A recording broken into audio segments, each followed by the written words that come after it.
Someone great once said, research is what I'm doing when I don't know what I'm doing. Doing research is only half of the picture. If the results of the research studies are not published, other researchers cannot appreciate the value of the evidence generated or further build on it, and overall, science cannot develop and grow. Hello, friends. I'm Dr. Sudeep, Head of Department Public Health Dentistry at Sri Anjaneya Institute of Dental Sciences, Calicut, and I am going to talk you through the process of how to write the paper and what is it that goes into various sections of that paper. But before we do that, let's see what a scientific paper is. So a scientific paper, also known as journal articles, are those that are published in scientific periodicals. They are peer reviewed, which means that the paper has been subjected to the scrutiny of several experts in the field who verify the quality of the writing and the accuracy of the analysis and conclusions drawn by the authors. They are citable.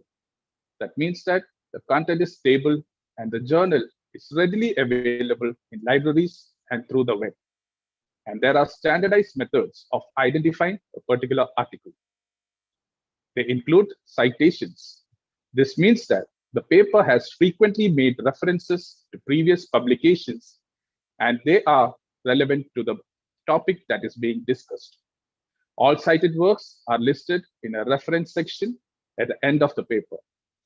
And let's leave it at that. We will see what this reference means towards the end of our lecture. And these scientific papers, they follow a standardized style of writing and data presentation. Now, before you begin, there are certain prerequisites that you have to keep in mind or be wary about. You must be passionate about what you write. Getting motivated to write is often very difficult, and therefore, writing something you have very little passion about is more difficult when you begin it. So it'll be much easier when you begin, you have the thorough passion for what you are going to express. Many times, people wonder which is the best time for writing. And I would say that is right now. As soon as your study is complete, you have your results in hand, you have the idea that is fresh in your mind, you put that in paper. So begin now. Then have a firm grasp on the area's dominant theories. It is important to demonstrate that you have a good grasp of the debates and theories in your field. It is your ability to deploy all these theoretical rigor and empirical evidence in your contribution that makes the article stand out.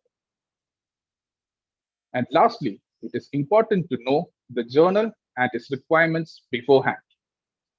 Quite often, articles are rejected not because they are of low, less, or bad quality, but because they do not fit the guidelines given by the journal. Now, let's see what are the different sections of a scientific paper. So your scientific paper, we can say the head of the scientific paper is the title and abstract. Then the body is the introduction, methods, results, discussion, and conclusion and references can be called as the tail of the scientific paper. Let's see one by one what goes into different sections of these scientific papers. Starting with the title, there are certain things that you should have and you should not have in a title. So a title should address the research question or give a hint as to what it is about. What is your study about? When a reader reads it, they should have a faint idea or at least get a vague idea as to what they are going to expect out of this paper. It should express the scope of your research, that is, on whom was it done, where was it done, and when. It should state the study design, that is, the method or how it was conducted. And it should not have any acronyms, abbreviations, or exclamation marks. Your title should be to the point. It should be mostly less than 15 words and keep it very neat and professional. Keep these points in mind and you have a great titles to start with. Next is the abstract. The abstract is the summary or a short content of your entire paper. While reading through the abstract, a reader should be able to identify what exactly the research paper is about. So there are different types of abstracts. We will talk about the most common one, which is the structured informatic abstract. Again, there are certain should haves and should not haves in an abstract. So an abstract should contain the purpose, that is why the study was conducted, for what was it conducted, and the method, which is how was it done, and the findings that are the results of your study that are based on your objectives of the study, your goals, what you have achieved. And finally, the conclusion, which highlights the main findings. And it should not have the discussion of the findings. That is, it should not go on to evaluate, interpret, or to speculate different findings or limitations or methodological data that you have incorporated into your results. So remember, there is no much space in your abstract. So keep it very concise. Your abstract is usually between 300 words to 350 words. So remember to keep it very nice and factual. And also remember, from abstract onwards, whatever you write in your research paper, they have to be written in past tense because you are reporting a completed project. So your abstract and the body of your paper, everything has to be done or written in past tense. The next one, or starting with your body of your paper, is the introduction. While you write the intro and background, what you want to get out of this is you want the readers to keep reading. To do that, what you want to do is provide context. In other words, provide them with references to existing literature. Give them ideas of what we already know. Tell them about that. Explain what we know. And then you go on to state your research question. That is what we don't know and what we are going to find out. So your research question tells or proposes your study idea, the question that you are going to answer. And when they read that, they will want to carry on reading. Moving on to methods, which is the main part of the body. We can say it is the middle part of the body, which takes up almost 1/3 of the entire section. So when you are writing research, you want your research to be taken seriously. You want the reader to understand exactly how you undertook this research and drew the conclusions that you did. The method should be in so much detail that if someone else wants to undertake the same study, they should be able to generate the same conclusion and results that you did. Now, your methods section looks and depends largely on the type of research you have conducted or undertaken. The method section in qualitative research looks much different from quantitative research and reviews. What I'm going to tell you about applies to most of the research and is the basic principle which can be applied to most papers. So your methods start off with addressing your research question, describe the study question and what your hypothesis was. Then talk about your study design. Tell them, was it descriptive, analytical, was it an epidemiological study, or a secondary data analysis, or content analysis, or an interview data which was analyzed? What was it? Give details regarding that study design. Then talk about your data. Was it a primary data? Did you collect the data yourself? If so, how did you do that? What tool was used? How was the reliability and validity of this tool established? How did your data identify relevant variables? Or was this a secondary data? Was it routinely collected data from hospitals or census? Or you assess these data using existing surveys or ongoing studies? How did you assess this data? How was it stored? Was this data anonymized or de-identified? Did you have the permission to access it? Describe the data in more detail. Now, for example, if your data is a sample-based one, talk to them or tell them what the sample size was. Or write about how you decided on it. Describe the various variables of interest and the numbers of observation, and give as much detail about your data being collected and how it was done in that section. The next part is analyzing the data. You need to tell them how it was done, what type of data was done, or what type of analysis was carried out, what software was used, what are the different types that was applied, and what assumptions did you make. You also need to highlight any methodological limitations and describe how you have addressed them. Also, you need to mention regarding any appropriate permissions and clearances that you have acquired for your study. Coming to your results, basically everything in your study, all your paper revolves around your results. And for that matter, I would suggest that you write your results first, especially if you are working with co-authors or maybe working with a statistician, or if you have a supervising author or guide. What you may want to do is draft the results and tables and text and put these results and get an agreement with your co-authors. The reason is that your results can change, and that is going to influence your paper.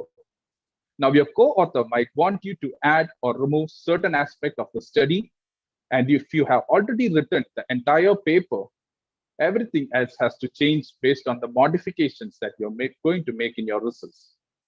So get them finalized, and before you write anything else, you make sure that your results are final and on paper. And now, when you start writing, as I said, keep your results very logical. Keep explicit references or make explicit references for figures and tables that are included in your results. And to try to keep these figures and tables close to the first reference that has been made. Keep your results nice and factual. Don't discuss the results. No explanations or speculations have to be done here. Don't explain your hypothesis or hypothesize any new findings. Also, don't ignore any negative findings. They are equally important. So don't try to explain these findings, at least right now. At this point, you are not going to discuss anything. You have something that is coming up, which is the most interesting part for me in the paper, which is the discussion part. So as I said, it is by far the most favorite and most interesting part of any paper, because in discussion, you are not only going to restate your findings, but you're going to explain and interpret and hypothesize and speculate. This is where you bring in your thoughts and ideas onto the paper. You're going to start your discussion by reiterating your research question. What was your objectives? And based on the findings, what you believe is the answer to that particular question. Then you go on to elaborate your findings, explain and interpret the results based on the existing literature, which you have already identified in context to your research question. In other words, are you finding consistent results that has been already reported by other people who have done research in the same subject or area? Does your data fill the gap in knowledge you have identified previously to your research? You also need to reflect on the implications of your finding, may it be in the terms of practical application or public policies. But keep in mind not to introduce any new data or new results. Discussion is to reflect on the results that has been already made or presented in the paper. Discuss the limitations of your study and its implication on your research, and more so, when you do that, the more you demonstrate that you understand the limitations, the more credibility your research will have. In context, you should also consider and discuss any alternative explanation for your findings, and discuss any negatives in your findings, and consider its impact on your conclusion. Finally, you need to talk about further avenues of research. Talk about the next steps that can be taken from here. What are the implications of your finding and its scope for further research? And here, finally, there is the conclusion and recommendation. This is where you get all your or get to tell all your readers, so what? What is the point of all this? Why have you done this research? You want to help the reader understand why your research matters.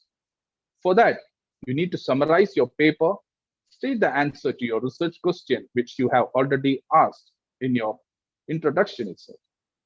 Then give recommendations based on whatever findings that you make for further research as well as for further change in policies. And lastly, you have the reference. The reference section are also called as a reference list or cited work list. This is a list of full text or biological details of the in-text citations which you have already made in the main text. It includes information such as author, year of publication, title, and publisher or the URL. So let's see the scientific paper outline. So whatever we saw were the different sections of a paper and what goes inside these sections. So if you see the outline of any scientific paper, it has the introduction, which contains the importance of your research, what are your goals, the overview, and the literature review. Then you have the methods, which talks about the scope of your research, what are the techniques that you're going to employ, and what kind of analysis will be conducted. And then you have the results, which talks about the outcome and the goals that are achieved throughout your research. And then you have this discussion, which emphasizes on the significance of the findings and contribution to previous studies or researches. And finally, you have the conclusion, where you summarize all your major findings and give recommendations for further research or opportunities in your area. So I have only scratched the very surface in this literature, and there is so much more to learn in detail. But I hope now you have a basic idea how to begin with a scientific paper and what goes into each of its sections. Wishing you all luck with your first paper.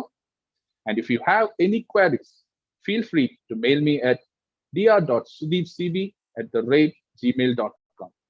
Thank you.